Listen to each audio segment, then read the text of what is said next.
On parle à présent d'un forum exceptionnel, celui des peuples racines. La première édition s'était tenue en 2019 à Strasbourg. Pour l'occasion, l'association Ligne Verte Terre de Paix avait invité 5 représentants de peuples autochtones venus du Brésil ou encore du Mexique. Objectif échanger sur l'environnement ou encore la sauvegarde des sociétés traditionnelles.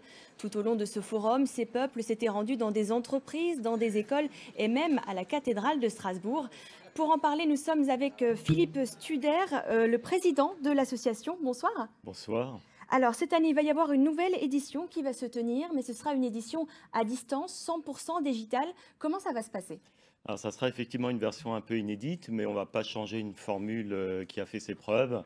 On aura une plénière avec d'ailleurs un parrain de chœur, Pierre Rabhi, qui sera présent d'Ardèche cette fois-ci. On sera aussi en contact avec des peuples en direct de chez eux, pas tous forcément, parce que c'est compliqué en forêt amazonienne de les contacter. Et on aura aussi un studio basé à Strasbourg avec du direct. Et bien entendu, des ateliers participatifs pour le grand public. Donc ça restera quelque chose d'intimiste et de participatif. Alors justement, pour que cette édition ait lieu, vous avez lancé un appel aux dons. À quoi va servir l'argent récolté exactement? Alors, l'argent récolté va servir à poursuivre les actions de sauvegarde des traditions et des savoirs ancestraux qu'on a entamés avec ces 5 peuples, puisqu'il y aura 5 peuples invités. Et on va poursuivre nos actions de financement d'écoles bilingues notamment, d'écoles de santé par les plantes, d'agroécologie, sur des thématiques de préservation. Toujours autour de l'environnement, hein, c'est ça? Principalement de l'environnement, ça peut être aussi un peu de la transmission des savoirs, puisqu'on est en train de financer une école de médecine par les plantes dans le royaume du Mustang, pour que ce savoir millénaire se poursuive. Alors, on a vu quelques images tout à l'heure de l'édition 2019. Ça a donné lieu à des moments d'échange incroyables. Qu'avez-vous retiré de ces échanges? Bah, ce sont des échanges incroyables dans le sens où il y a des vraies transformations après qui se passent. Et je sais que chez nous, les bénévoles disent il y a un avant et un après forum. Donc c'est une rencontre humaine assez extraordinaire, surtout dans sa diversité. Et c'est ça vraiment l'enrichissement. Oui, parce que j'imagine que le choc de culture est énorme lorsqu'on arrive d'Amazonie et qu'on arrive ici à Strasbourg.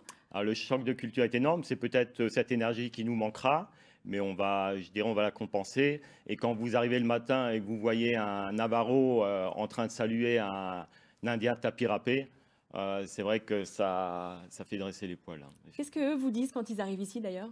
Bah, eux, ce qu'ils nous disent, ils sont très surpris. C'est vrai qu'on a un peu des angles morts qu'on voit plus nous.